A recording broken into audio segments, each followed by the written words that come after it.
Detikers, kali ini kita akan berbincang dengan sekarang mungkin bisa dibilang pakar transportasi umum nih. Walaupun lebih sering kali dia datang untuk menghibur kita. Yes, ini dia teman-teman. Abdur Arsyad. Halo Bang, Abang apa Abdur. kabar nih? Alhamdulillah sehat. Baik, Bang Abdur sehat ya? Sehat Alhamdulillah. Bang Abdur, Ya, kita datang ke sini tuh tertarik karena datang dari konten abang yang mungkin dibuat dengan jujur sekali gitu. Konten kontras. ya konten transportasi ya. Konten transportasi. Iya. Kami melihat konten itu bukan hanya dari segi menariknya ya untuk menghibur ya, tapi melihatnya jadi ikut Ikut dari rumah naik, sampai iya, itu iya. dan Banyak merasakan vibes-nya juga gitu. Ya Bang. banyak yang komen juga begitu. Bahkan ada yang bahkan dia ada yang kayak dari kecil sampai besar sampai sekarang ini dia di Watampone sana gitu di Sulawesi sana. Tapi dia merasa dia sudah menjadi ahli transportasi Jakarta karena dia hafal gitu berkat konten-konten itu. Iya. Kayak gitu-gitu sih. Tapi sebelum kita ngebahas konten itu, dan sekarang ketertarikan Abang Abdur sama dunia transportasi umum gitu ya, karena kita dari kanal otomotif nih, kita sebenarnya pengen cari garis merah atau benang merah Bang Abdur dan otomotif. Karena saya juga ngeliat konten-konten Bang Abdur suka motoran, suka Iya. Vespaan gitu ya. Pertama kali yang bikin jatuh cinta sama dunia otomotif ini apa Bang? Yang pertama kali yang bikin saya jatuh cinta sama dunia otomotif ya, menurut saya karena Vespa sih. Kalau yang lain itu lebih ke karena kebutuhan ya, maksudnya dulu pertama kali belajar motor karena kebutuhan untuk bagaimana orang tua nanti suruh ke pasar, ke apa segala macam gitu-gitu. Tapi kemudian itu bisa bawa motor dan segala macam tuh hanya untuk tuntutan aja, tuntutan emang laki-laki dalam rumah untuk harus bisa bawa motor dan segala macam. Iya. Tapi kemudian suka dengan motor itu baru terjadi ketika saya punya Vespa. Maksudnya ketika saya lihat Vespa gitu. Vespa tuh lucu aja gitu. Modelnya tuh lucu gitu. Ibarat kayak kita lihat bayi yang gemoy-gemoy tuh Vespa tuh kayak gitu tuh. Jadi pantatnya gede, lucu. Depannya juga lucu gitu-gitu. Ada tantrumnya gitu Bang ya, ada Iya, rewelnya. Iya bener, sering banget lagi. Untuk awal-awal menurut saya. Iya. Saya awal-awal doang tuh saya mengalami hal-hal begitu karena memang menurut saya Vespa itu kuncinya adalah ya sering bawa, kemudian sering ke bengkel apa segala macam sih dia aman-aman aja sih. Iya. Harusnya. Sekarang berarti Bang Abdur punya Vespa apa Bang? Vespa klasik. Ada Vespa klasik sama Matic. Yang klasiknya itu PX81. PX81 ya? PX81 kalau yang Matic ya yang baru-baru ini. Berarti awal jatuh cinta sama Vespa itu hanya karena melihatnya suka sama desainnya berarti Bang ya? Ya dulu saya punya awal pertama itu Super 72 kalau nggak salah ya. Itu masih di Lama Kera Bang? Enggak, maksudnya masih di Malang. Saya pertama kali punya motor beli sendiri itu di Malang. Pas kuliah berarti? Pas kuliah. Super 72, habis itu kemudian karena masalah keuangan pada waktu kuliah, kemudian saya jual. Saya jual, kemudian baru punya uang lagi ketika sudah mulai akhir-akhir semester. Ya. Kemudian saya beli PX81 tuh, yang Super 72-nya. Saya jual ke teman kan, temannya udah nggak mau jual lagi. Dia nggak mau jual kembali lagi gitu. Karena udah di masa harganya lagi naik Bang ya? Nggak tahu, dia jatuh cinta kayaknya. Kalau dari feeling saya sih, dia orang yang belum pernah pakai Vespa sama sekali. Karena saya butuh uang, saya jual Super saya itu ke dia. Begitu saya punya uang, saya mau beli lagi, udah nggak boleh sama dia. Dia udah jatuh cinta gitu katanya. Ya udah, akhirnya saya cari lagi dapat PX81 sampai sekarang ini. Oh itu berarti platnya Jawa Timur Bang ya? Plat Bali malah. Oh plat Bali? Plat Bali sampai sekarang masih mati itu ininya. Belum saya bener-benerin.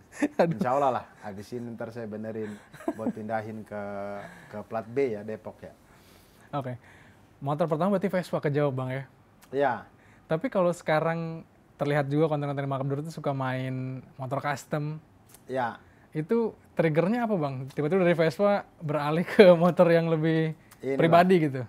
Ini triggernya ya. Saya tuh sebenarnya sukanya cuma Vespa doang sebenarnya ya. Kalau mau jujur-jujuran Vespa doang. Ini motor custom ini karena pada dasarnya dulu bantu teman. Jadi dulu tuh ada teman, dia tuh beli motor Scorpio lah.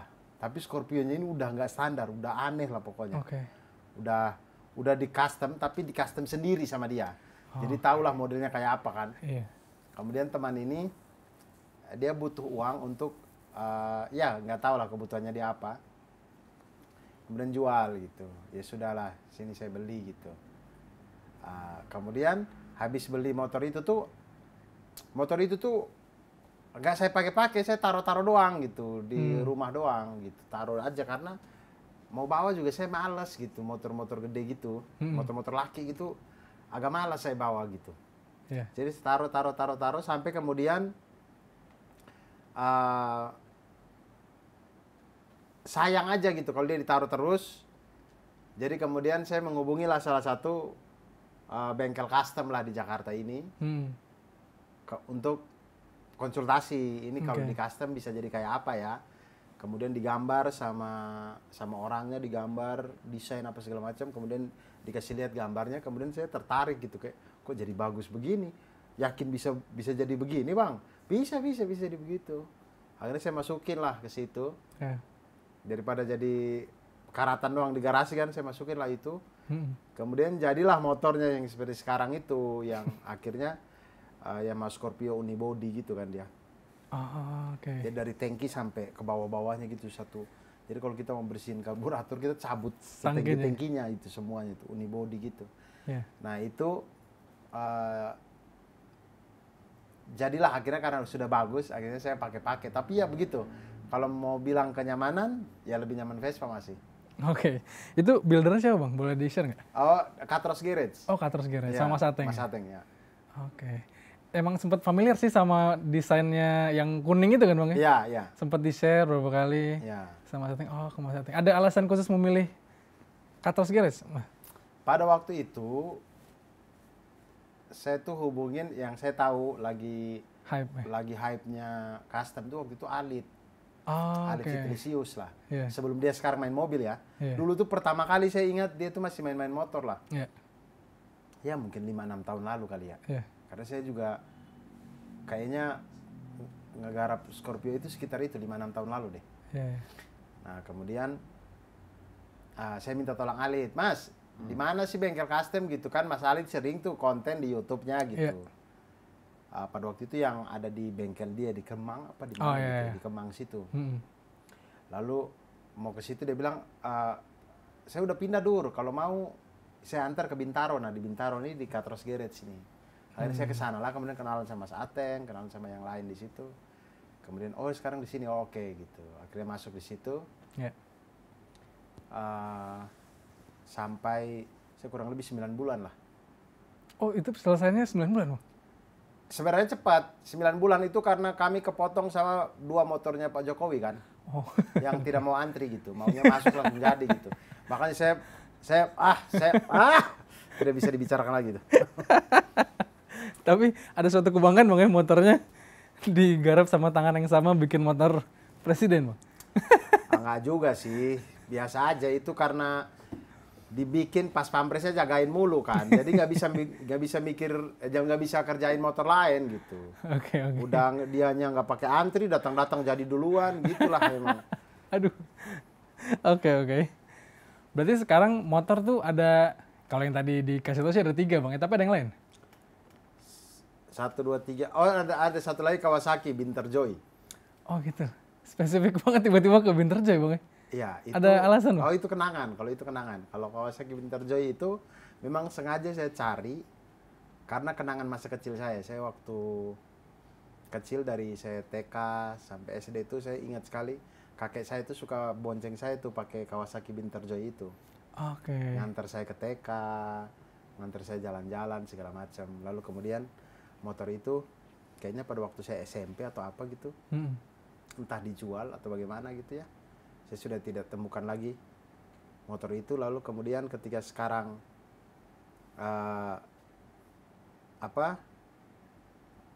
keingat gitu, saya pengen sekali itu motor Binter Joy itu. Jadi pada waktu saya beli pertama kali, saya dapat dari anak di Solo. Saya dapat dari Solo, dikirim pakai kereta api datang sini. Kemudian saya bawa dan ketika saya bonceng anak saya tuh, saya berasa kayak waktu kakek saya bonceng saya dulu gitu. Wow. Makanya itu memori banget kalau Kawasaki Vintage. Sentimental banget ya. Iya, ya memori sekali. Makanya saya cari banget itu motor emang.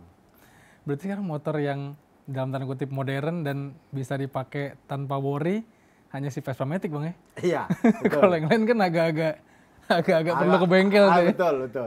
Betul. Cuman Vespa Matic doang. Kalau Vespa Matic ada alasan milih LX Bang ya? Atau S? Sprint. Oh Sprint itu. Ada alasan lulus milih Sprint? Sebenarnya tidak, lebih kepada pada waktu itu saya tanya-tanya karena saya betul-betul tidak tahu Vespa modern. Tidak tahu ya Vespa Matic itu yang bagus yang mana apa segala macam. Karena memang bagaimanapun sebagus-bagusnya Vespa Matic ya, teknologinya kalah sama Vario menurut saya ya. karena Vario dan kawan-kawan itu sudah lebih dulu bermain di dunia Matic ini kan. Mereka teknologinya udah jauh di atasnya si Vespa Matic lah. Betul. Cuman Vespa Matic kan menang ini kan memang sentimentalnya ya. Iya gitu. Jadi pada waktu itu saya tanya, waktu itu saya sempat nyoba punyanya Babe Cabita waktu itu yang Vespa. Kita nggak tahu Vespa keluaran keberapa itu. Pokoknya dia waktu hadiah suci tuh. Itu kasarnya minta ampun mesinnya itu bunyinya. Maksudnya kita starter itu kasar sekali gitu. Lalu kemudian saya sempat ke dealernya Vespa di daerah Tebet situ. Kemudian saya lihat yang terbarunya yang Sprint itu udah lebih halus gitu apa segala macam. Walaupun kalau dibandingkan dengan Vario masih lebih halus Vario gitu. Masih lebih halus Vario. Tapi oke lah gitu. Maksudnya sudah ada perubahan lah. Itu tahun berapa itu Bang? 2000 sekarang 2000 berapa ya? 2023. 2023. Kayaknya 2015 deh. Oh. Udah ganti plat berarti Bang? Enggak. Saya tuh beli itu saya sudah nikah. Saya nikah 2017. 2018 mungkin. 18 ya. 18 itu harusnya udah Trivi sih itu. Jadi harusnya iya, udah... betul. Sudah Trivi. Udah iJet. Sudah iJet. Oh, berarti di atasnya Trivi berarti Bang? Sudah iJet. Ya, itu di atasnya Trivi lagi ya? Jadi kalau Vespa Matic dari Tuvi, generasi pertamanya, lalu ke Trivi, lalu ke iJet. Saya sudah iJet. Iya. Yang Tuvi itu yang kasar sekali tuh kan bunyinya. Iya. Yang masih ada starter kaki. Iya, betul. Ya itu punyanya Babe yang saya... Kalau iJet itu udah lebih halus lah, nggak ada gerdeknya. Ya gitulah. Ya, yang udah iJet. Udah iJet ya. Itu 2018 sampai 2019 gitu. Itu yang secara berkala sebenarnya tampil di kontrasnya Bang Abdur ya. Walaupun sebenarnya sering juga pakai Vespa klasik yang untuk bolak-balik ke penitipan motor. Sebenarnya dua motor ini saya agak worry kalau pakai sebenarnya waktu di kontras sebenarnya. Karena kita tidak tahu maksudnya sehati-hatinya kita kan sudah di tempat parkiran tuh kan agak worry juga sama bukan tukang parkir ya, tapi orang lain yang ikut parkir gitu. Orang lain ikut parkir kan kadang-kadang asal-asal naruh aja gitu kan. Kadang kalau tempong udah kena footstep gitu kan kita stres ya. Ya jadi kadang kalau masih bisa pakai si Winterjoy, saya pakai Winterjoy. Oh gitu. Tapi kayaknya belum pernah tampil di kontras ya Bang ya? Winterjoy? Pernah. Oh pernah. Oke. Tapi ya gitu dia agak lama ya memang. Kalau kita lagi buru-buru ke stasiun, bukan pilihan yang tepat sih. Mending pakai klasik atau yang Matic sekalian. Oke. Nah kita ngomongin soal sebenarnya tadi saya bridging ke arah si parkiran sahabat tadi itu Bang. Ya. Awalnya Bang Abdur sebelum jauh bikin konten kontras ini, tren naik angkutan umum ini sejak kapan Bang Abdur? Sebelum dikontenin ya? Iya, sebenarnya konten ini tuh lahir karena bukan karena sebuah ide sebenarnya. Oke. Dia lahir karena posisi saya pada waktu itu memang lagi nggak ada uang aja. Pada waktu itu saya memang pada saat jadi sebenarnya sebelum itu beberapa kali kalau ada job daerah Cikini, daerah Jakpus, itu saya cenderung untuk pakai KRL karena dia enak banget daripada saya dari Depok. Kalau saya pakai kendaraan sendiri tuh dari Depok tuh saya belah si Kuningan, udah belah Depok, belah Pasar Minggu, Kuningan lagi. Baru sampai ke Menteng kan kayak jauh banget gitu. Kalau naik KRL tuh turun-turun langsung Cikini enak banget, Gondang Dia enak banget gitu. Ganti lain Bang ya? Dari Depok tuh? Nggak perlu ganti. Oh naik ke Jakarta Kota soalnya? Iya, naik dari Citayam turun-turun di Cikini, gondang dia, makanya enak banget gitu. Oke. Enak banget, apalagi jam stand up saya biasanya tidak seperti jam orang kantor. Ya. Kami kan stand up-nya biasa habis makan siang gitu. Betul. Jadi berangkatnya jam 10 pagi tuh. Koreto gitu, mau tidur, Betul. mau bakar api unggun tuh boleh gitu. Kosong semuanya. Nah itu enak gitu. Nah PR-nya pulangnya doang. Tapi kalau pulangnya nggak apa-apa lah, desak-desakan dikit mah nggak masalah gitu. Iya. Karena desak-desakannya pun di Manggarai. Kan saya naik dari Cikini, aman saya. Jadi saya naik tuh udah cari posisi yang PW gitu. Di Manggarai rame tuh, Iya, serbuan, kalaupun nanti di Manggarai rame orang desek-desekan, saya sudah PW duluan gitu, Iya. aman. Nah, itu beberapa kali ada job yang begitu. Lalu kemudian saya ada di satu masa di mana saya bikin rumah. Jadi saya renov rumah yang ada, uang saya betul-betul habis itu. Oke. Jadi saya bahkan untuk beli bensin aja saya pikir-pikir gitu. Saya sempat di fase yang itu. Ini ngebensinin motor pun dipikir-pikir Bang ya? Pikir-pikir karena uang saya betul-betul habis. Habisnya karena Oke. saya tidak pakai bank kan buat Iya. rumah. Betul-betul dari uang sendiri. Jadi kalau uang ada ya langsung buat beli apa, buat beli bahan-bahan bangunan, buat bayar Tukangnya ya? tukang apa segala macam gitu. Jadi betul-betul uang yang saya pegang tuh sedikit sekali.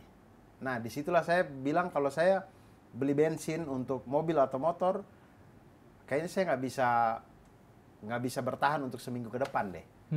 Itu untuk makan di rumah dan segala macam. Sedangkan saya harus kerja, saya harus cari alternatif lain apa ya. Disitulah kemudian muncul kayaknya saya naik ini deh, KRL deh, coba deh. Kemudian saya coba tuh naik KRL. Jadi apapun pilihannya, pokoknya saya selalu naik KRL itu.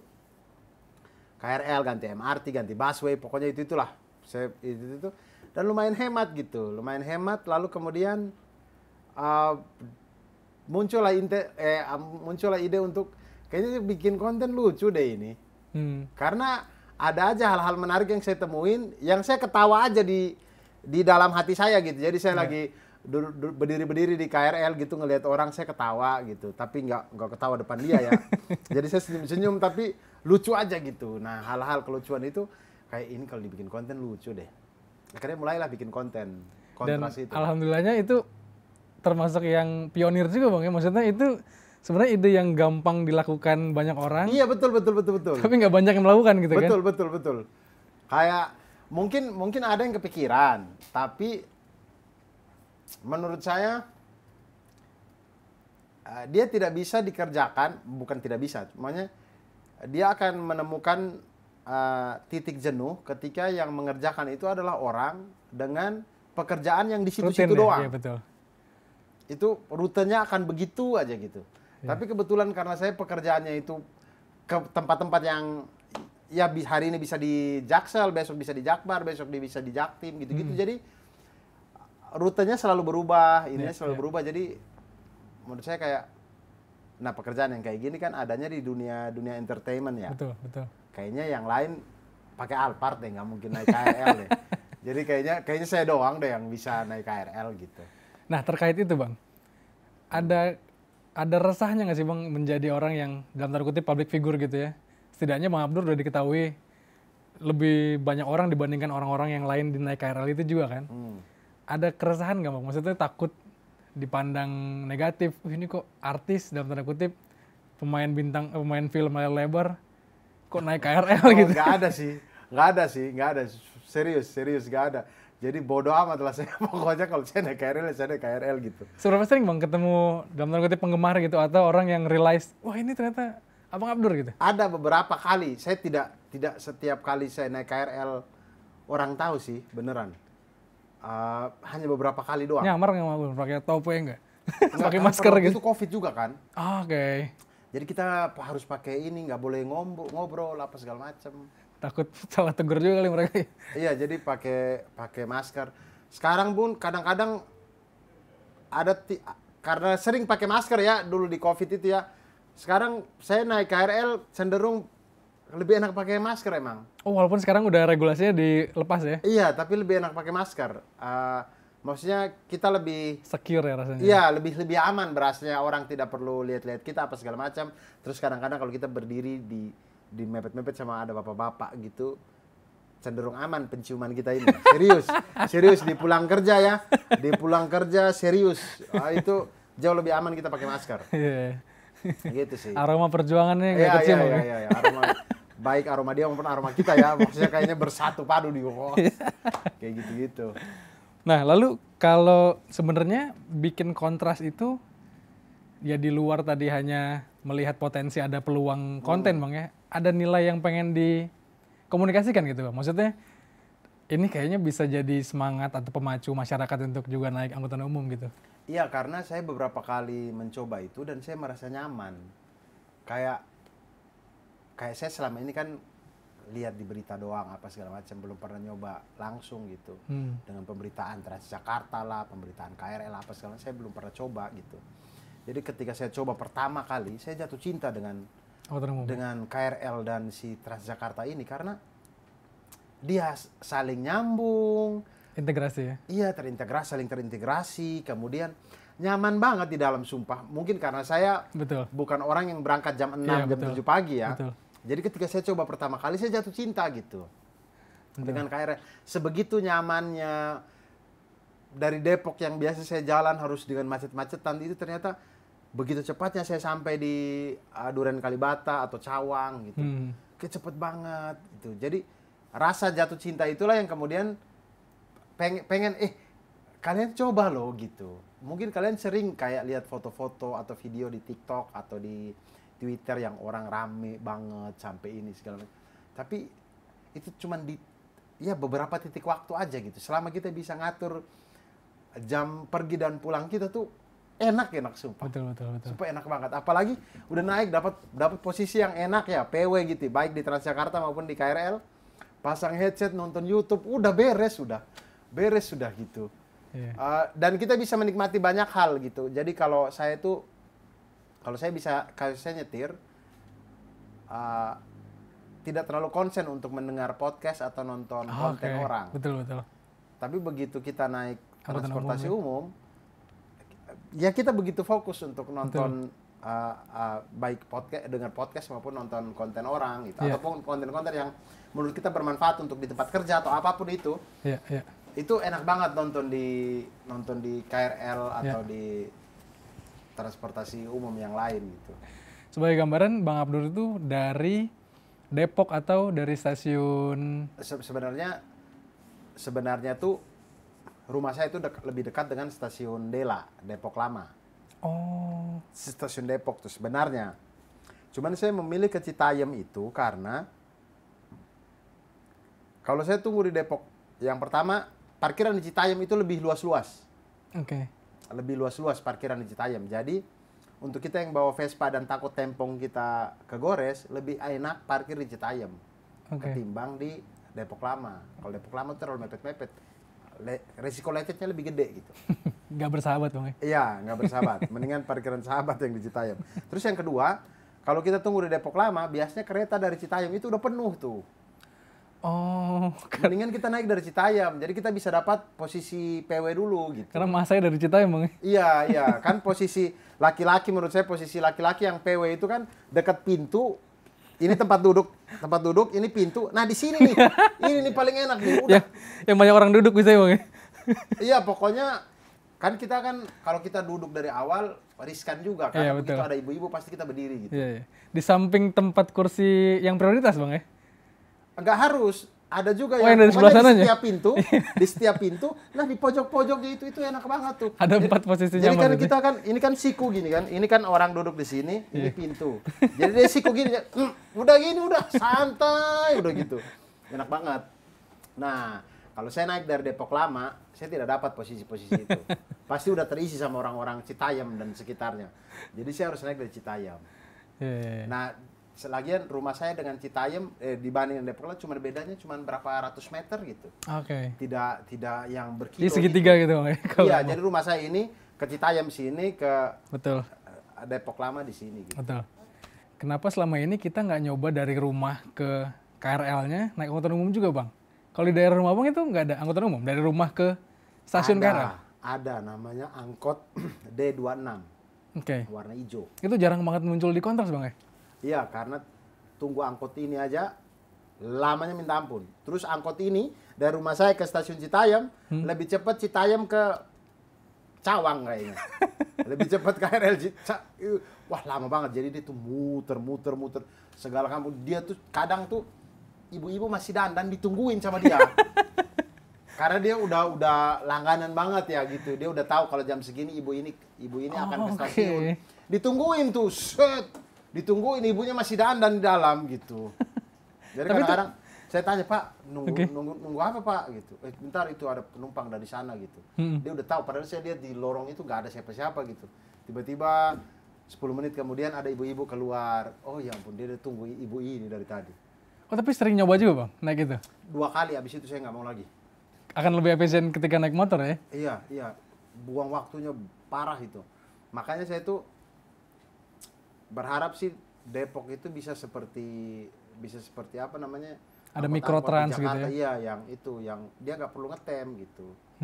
Pokoknya mau kosong juga dia jalan gitu. Karena dia digaji bulanan ya? Iya, dia digaji bulanan sama pemerintah gitu. Enak banget gitu. Misalkan kalau ada itu, menurut saya oke juga sih. Karena Depok itu masih sangat bergantung pada angkot swasta kan. Betul. Ngetemnya itu loh yang bikin, wah udah panas kita di dalam kan. Udah panas, udah pengap segala macam. Ngetem mulu, dia capek banget. Kadang untuk jarak yang dekat banget, cuman deket doang itu bisa sejam sendiri gitu. Itu makanya saya tidak memilih untuk naik angkot di Depok. Ya. Kalau dari tadi kita ceritain soal angkutan umum di Jakarta, Bang Abdur. Tapi kita tahu sendiri, Bang Abdur udah sempat melanglang buana dari kota asal, dari Lamakera, lalu ke Jawa Timur, ke Malang kuliah, lalu ke Jakarta. Ketimpangannya gimana, Bang Abdur? Ke Malang dulu deh. Atau di Malang nggak sempat nyobain banyak angkutan umum? Enggak, saya kuliah pakai angkutan umum. Karena pada waktu itu kan belum punya motor. Jadi selalu pakai angkutan umum. Menurut saya kalau Malang itu, ini yang saya rasakan. Proses hampir sama, ngetem juga sih. Ngetem juga penuh baru dia jalan. Tapi menurut saya Malang itu jalur angkotnya kejauhan. Jauh-jauh banget. Masa ada Landung Sari, Gadang. Landung Sari dan Gadang nih 2 terminal yang ujung ke ujungnya Malang gitu. Sebagai gambaran Jakarta di mana kemana, Bang? Gadang tuh Malang Selatan ya, Ku ya? Kalau Landung Sari? Iya, Malang apa itu? Malang Utara. Jadi UMM itu hampir dekat Batu situ, Bang ya? Berarti iya, betul. Jadi dia dari terminal terakhir sebelum masuk Kota Batu nih. Landung Sari namanya. Dari terminal Landung Sari dia ke Malang Selatan sampai di terminal Gadang. Itu jalurnya dia tuh. Kepanjangan gitu.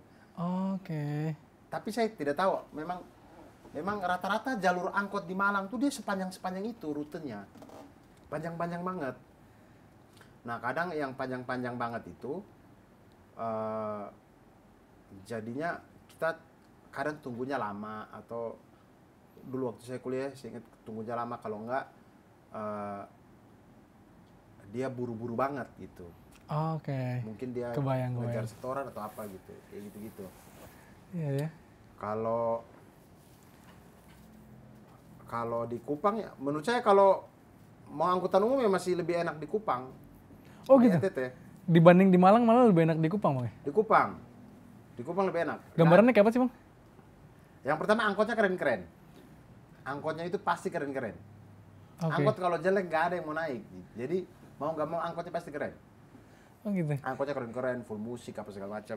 Keren ini di tingkat apa, Bang? Modifikasi lampu-lampuan, ceper gitu? Iya, dia ceper, ban radial, ban donat gitu, ceper. Tergantung seleranya si pemilik masing-masing ya. Ada yang gitu, ada yang bannya ditinggiin, terserah dia lah.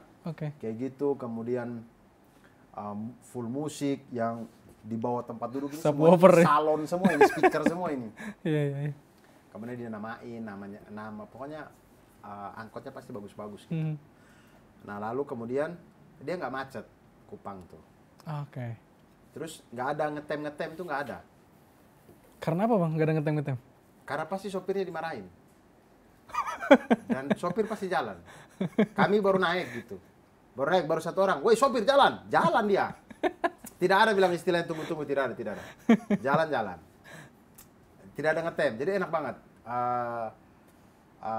naik angkot dan full musik, dia full musik apa segala macam. Jadi angkot di Kupang lebih enak. Tapi populasi yang naik kendaraan pribadi kayaknya masih lebih banyak juga atau? Sekarang sudah lebih banyak akhirnya. Oh pada masanya itu pada masa saya kuliah mah, pada masa saya SMP, SMA, SD mah semua orang naik angkutan umum. Wow, itu sebenarnya ideal banget ya Bang ya? Iya, kan sebenarnya nih ya, menurut saya ya, yang bikin orang jarang naik angkutan umum itu karena mulai muncullah iklan-iklan yang 500.000 bawa pulang motor itu. Oh, oke. Iya kan? Iya, yang DP 300.000 motor bawa pulang. DP 200.000 motor bawa pulang. Yang gini-gini nih akhirnya orang semua punya kendaraan umum. Pas punya Jumatan. kendaraan pribadi. Terus apalagi yang mobil-mobil itu yang DP 10 juta bawa pulang mobil. Ada gitu-gitu kan. Jadi menurut saya semakin terjangkau harga kendaraan, ya resikonya orang meninggalkan transportasi umum kan. Oke. Lalu kemudian akhirnya ya macet akhirnya. Kupang sekarang juga udah macet. Sudah macet untuk tidak jam pergi kerja dan pulang kerja. Iya. Jalan-jalan vital di Kota Kupang itu macet juga. Sebenarnya tren di Kupang mungkin bisa terjadi juga di Jakarta pada masanya. Kita berdua nih kayaknya bukan orang Jakarta yang tinggal lama Bang ya. Betul. Kita datang ke Jakarta mungkin ya. Kita datang ke Jakarta sudah macet. Sudah gitu. macet. Makanya kita nggak pernah merasakan Jakarta ketika tidak macet. Makanya saya tidak tahu juga. Iya, saya harusnya bawa budayawan ke sini. Iya, saya tidak tahu juga Jakarta seperti apa dulu. Cuman menurut saya trigger macet itu adalah karena kendaraan murah terlalu banyak. Wow. Dibikin sama negara-negara yang negara itu tidak mau negaranya macet, dijual ke negara-negara kita ini. Parah banget kan? Parah banget. Aduh, merinding sendiri ya. Tapi sebenarnya, jadi kalau kita kira-kira menjadi orang yang sok-sokan mencari solusi Bang Abdul, apa solusinya untuk balikin lagi ke idealnya masyarakat naik angkutan umum ya? Kalau dari sudut pandang Bang Abdul sebagai pengguna transportasi umum? Saya tidak tahu, tapi biasanya itu kan orang tidak mau naik angkutan umum itu biasanya karena kenyamanan yang didapat dari kendaraan pribadi tidak bisa tergantikan gitu. Betul. Karena memang kalau saya disuruh pilih ya mau naik, walaupun Transjakarta tuh ada yang keluarannya Mercy ya, ada yang Mercy itu. Mau naik Transjakarta yang Mercy atau Alphard, saya Alphard tetap lebih enak gitu. Tetap lebih enak. Nah, kadang kenyamanan itu tidak bisa diganti sama transportasi umum. Iya, betul. Tapi bahwa dengan transportasi umum itu memberi kenyamanan ke semua orang, itu seandainya semua orang menyadari itu ya. Kalau kita naik kendaraan pribadi itu memang nyaman, tapi nyaman hanya untuk kita gitu. Kalau kita naik transportasi umum itu nyaman dan untuk semua gitu. Itu seandainya itu saja yang dipikirkan. Karena memang satu-satunya cara adalah berkorban. Memang kita tidak bisa bilang bahwa transportasi umum itu lebih keren, lebih cepat atau apa segala macam. Bisa terpatahkan dengan orang-orang yang punya kendaraan pribadi dan bisa bayar for rider gitu. Dia juga cepat gitu. Tapi maksudnya kalau mau sama-sama berkorban untuk kita naik transportasi umum dan segala macam bareng-bareng di transportasi umum, Jakarta akan lebih enak gitu jalan-jalan ini. Dan sisi lainnya, sisi pemerintahnya juga ya jangan bikin waktu tunggunya terlalu lama gitu. Tapi saya yakin, bukan saya yakin, saya tahu kenapa waktu tunggunya itu lama sebenarnya. Karena memang terutama untuk Transjakarta non BRT ya, yang tidak jalan di jalur-jalur busway itu.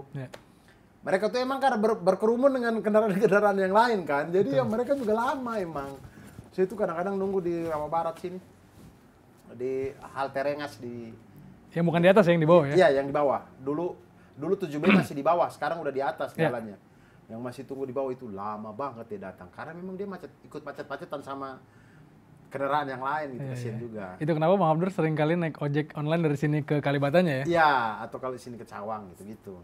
Iya betul. Karena memang menunggu dia lama juga gitu. Dia udah gede sendiri, terus nggak punya jalur sendiri, jadi ya dia memang agak lama sih. Nah, sebagai orang yang lama berkutat di dunia hitung-hitungan juga Bang Abdur. Hmm. Dan tadi sempat tersinggung ya biayanya jauh lebih murah pada saat Jauh. itu berapa persen Bang Abdur savingnya ketika naik kendaraan pribadi sama naik angkutan umum? Wah banyak sih, saya nggak tahu berapa persennya, banyak. Karena bayangkan misalkan Vespa Matic-nya aja ya. Vespa Matic itu full tank di 70.000. Ya. Untuk harga sekarang, Pertamax sekarang ini. Ya. 70.000 itu biasanya full tank tuh. Ya. 70.000. Sedangkan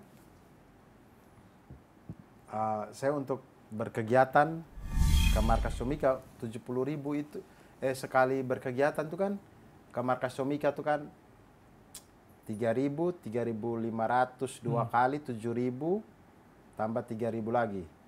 7 tambah 6 13 ya. 13 tambah 4.000 parkiran sahabat 17.000. 17.000 saya bolak-balik itu 17.000. Kalau saya full tank 70.000, tapi full tank 70.000 Vespa Sprint ini 3 kali pakai kali. 3 kali etape ya? 3 kali bolak-balik markas Somika habis tuh.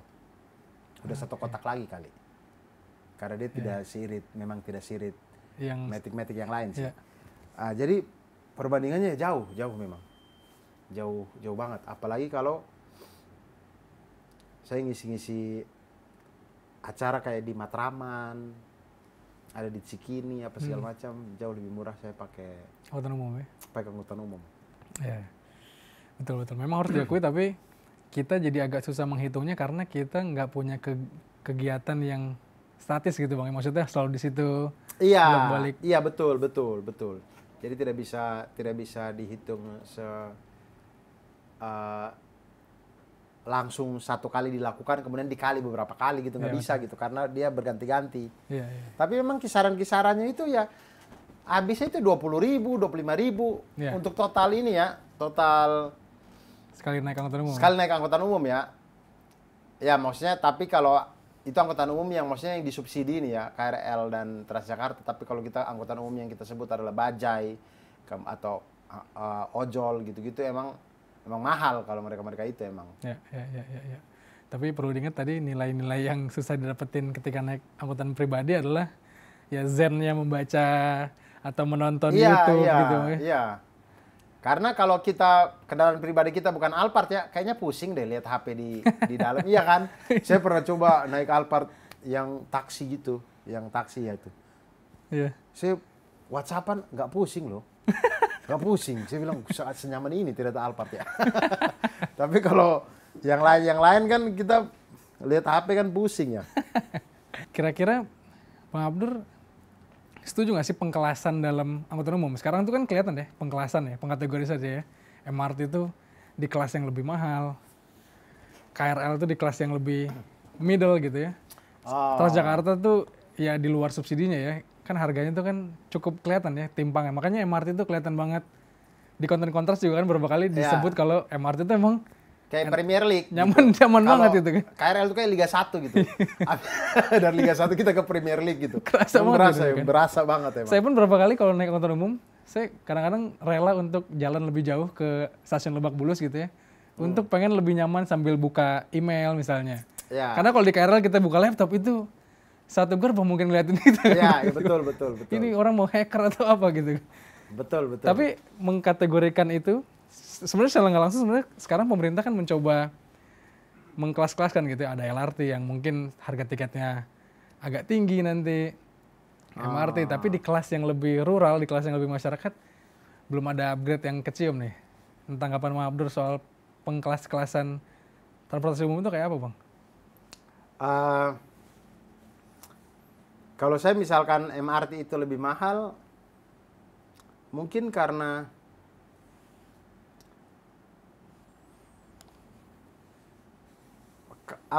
jadi saya tuh yakin bahwa biasanya itu orang kalau naruh tarif itu pasti dari mereka pasti survei sih pengunanya siapa, pasarnya ini ke siapa gitu. MRT itu mungkin karena pasarnya itu orang-orang yang bekerja di Sudirman sehingga jadi jadi dia agak mahal gitu. Saya nggak tahu juga ya, tapi dia agak mahal. Tapi bikin itu juga tidak murah kan. Jadi menurut saya sih kalau negara mau bikin itu jadi mahal nggak apa-apa sih. Oke. Karena kalau KRL kan kayaknya udah nggak ada utang deh KRL itu. KRL itu tuh kayaknya sudah lunas bertahun-tahun yang lalu kayaknya. Jadi dia murah nggak apa-apa dah. Toh negara tidak perlu cari untung dari rakyat kan udah nggak utang. Tapi kalau MRT itu misalkan masih ada biaya yang harus kita tutupin, ya nggak apa-apa dimahalin deh. Biar nutup biaya dulu bikin itu. Apalagi saya dengar-dengar MRT itu mau diterusin, yang HI itu mau diterusin sampai ke Cikarang sana apa di mana gitu, yang tahap 2-nya. Nah itu kan lumayan juga itu ntar tuh. Tapi kalau dari segi pengkelasan itu hadir karena memang dari kitanya tempat bekerja udah beda-beda sih Bang. Menurut saya ya. Karena orang yang naik KRL dari Bogor itu pekerjaannya tuh jauh lebih random. Iya kan, sampai di Jakarta tuh random banget. Bisa apapun dia kerja tuh, random banget. Tapi kalau orang yang naik dari Lebak Bulus Grab, iya namanya ya. Lebak Bulus itu sampai ke Bundaran HI, itu ya tempat kerjanya itu aja tuh. Gedung-gedung keren semua tuh. Makanya dia naik dengan keadaan rapi. Bawa laptop, apa segala macam, gitu-gitu sih. Tapi jadi di sisi lain kita malah ngerasa yang ngeliat ketimpangan juga ya. Nanti, menurut saya dia akan jadi random ketika yang HI itu udah tembus sampai Cikarang. Begitu kita lihat MRT, dia akan sama kayak KRL, menurut saya sih. Karena sudah melewati banyak sekali tempat-tempat yang orang bekerja dan itu tidak hanya Sudirman gitu. Kita akan ketemu orang-orang yang sama seperti di KRL, maksudnya random semuanya gitu.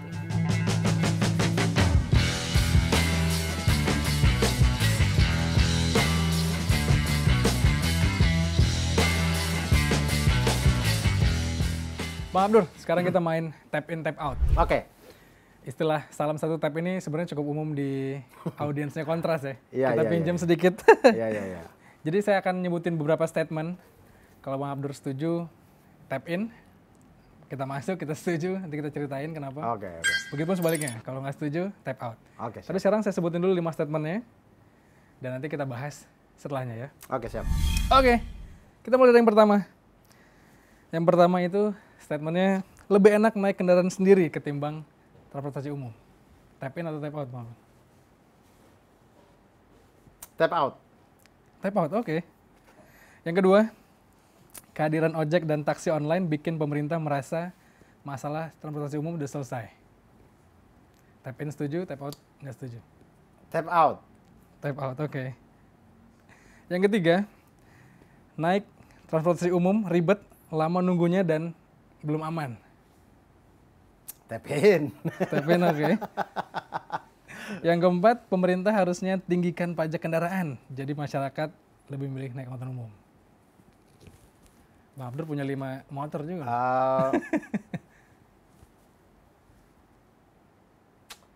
Tap out. Tap out, oke. Nggak setuju berarti sama statement itu ya? Ya. Oke. Dan yang terakhir, naik transportasi umum kelihatan nggak berkelas dan identik digunakan sama masyarakat kelas tengah ke bawah. Tap out. Tap out, oke. Ya. Sekarang kita bahas satu-satu. Yang pertama dulu. Ya. Kenapa Bang Abdur nggak setuju sama lebih enak naik kendaraan sendiri daripada transportasi umum? Karena kendaraan sendiri saya itu bukan kendaraan mahal. Yang mana saya kalau naik saya capek, saya mending naik KRL atau busway atau Transjakarta deh. Lebih nyaman gitu, dan saya bisa mengerjakan banyak hal sih. Jadi misalkan kalau saya tampil stand up gitu ya, saya tuh bisa menggunakan waktu di KRL dan di Transjakarta itu untuk saya badanin materi gitu. Di depan orang-orang tuh? Enggak. Jadi saya gini sambil saya membayangkan saya lagi di panggung, ulang-ulang di kepala gitu. Itu tidak bisa dilakukan kalau saya nyetir gitu. Konsentrasi saya nggak bisa untuk itu. Dan ya di luar itu mobil kita belum Alphard dan dan angkutan kita dan masih bawa sendiri juga, tidak ada sopir juga kan. Jadi tidak nyaman. Saya lebih nyaman naik angkutan umum sih. Yang kedua, kehadiran ojek dan taksi online bikin pemerintah merasa masalah transportasi umum itu udah selesai. Nah, ini saya tidak setuju ya. Setuju, ya. Iya, saya tidak setuju karena memang masalahnya kalau namanya transportasi umum, namanya berhubungan dengan umum, itu harusnya pemerintah yang datang atasi, bukan swasta yang turun gitu. Karena kalau swasta yang turun, oke, mungkin swasta itu memang punya tujuan-tujuan yang baik apa segala macam, tapi dia tidak akan komprehensif itu untuk melihat sebuah masalah ketimbang pemerintah gitu. Kalau pemerintah itu kan dia melihat itu karena memang itu bagian dari kerjaannya dia gitu, tanggung jawabnya dia kepada masyarakat. Tapi kalau swasta kan enggak. Contoh misalkan, oke, kita mungkin terkoneksi gampang dengan yang swasta ini apa segala macam. Tapi kemudian kadang tempat tunggunya mereka itu malah bikin macet gitu. Untuk di stasiun-stasiun atau halte-halte yang rame gitu. Mereka nunggu tuh malah bikin kemacetan tersendiri gitu. Nah itu kan tidak dipikirkan sama pihak swasta tuh. Untuk membuat tempat tunggu yang bagus, yang tidak bikin macet, itu harus pemerintah gitu. Jadi menurut saya pemerintah tidak bisa lepas tangan saja dengan pihak swasta sudah turun untuk membantu di masalah transportasi itu sih. Jadi masalahnya masih ada Bang ya?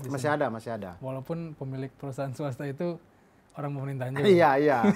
Tapi kan dia tidak mengurusi itu kan, dia mengurusi di bidang lain lagi gitu. Jadi gitu sih. Oke. Nah ini Bang Abdur setuju nih, naik transportasi umum itu ribet, lama nunggu, dan belum aman. Itu setuju dengan... Saya setuju sih, saya setuju. Memang dia butuh kebiasaan. Untuk tidak ribet itu dia butuh kebiasaan. Butuh kita sekali, 2 kali, 3 kali baru kita tahu ritmenya gitu. Memang kalau pertama kali kita coba tuh memang agak membingungkan gitu. Masalah di ngetapnya, apakah kita pakai kartu yang lain boleh atau enggak, apa segala macam gitu-gitu. Kemudian yang kedua lama nunggunya. Untuk kasus Transjakarta iya masih lama nunggunya. Untuk kasus Transjakarta yang non BRT ya, yang dia jalan di jalur umum biasa gitu, yang dia gantiin Kopaja dan Metro Mini, itu tugasnya dia. Sebenarnya dia ini agak lama memang. Terus nggak aman, ya memang harus diakui ya. Harus diakui kalau lagi padat-padatnya, kita harus saling menjaga diri kita dengan orang lain di sebelah kita sih. Karena kalau lagi kosong itu mungkin di KRL gitu, kalau lagi kosong mungkin petugasnya bisa lalu lalang. Tapi kalau lagi padat-padatnya ini, petugasnya juga terhimpit di kaca-kaca apa di jendela-jendela apa di pintu-pintu, dia juga terhimpit di situ. Jadi dia juga tidak ada waktu untuk mungkin ngelihat seisi gerbong yang ada. Jadi dan himbauan memang selalu ada. Nah, alhamdulillah sih makin ke sini sih makin baik ya. Tapi mudah-mudahan ada penambahan gerbong lagi apa segala macam sehingga suasana-suasana yang menghimpit ini mungkin bisa diurai sedikit demi sedikit gitu. Lanjut, yang keempat.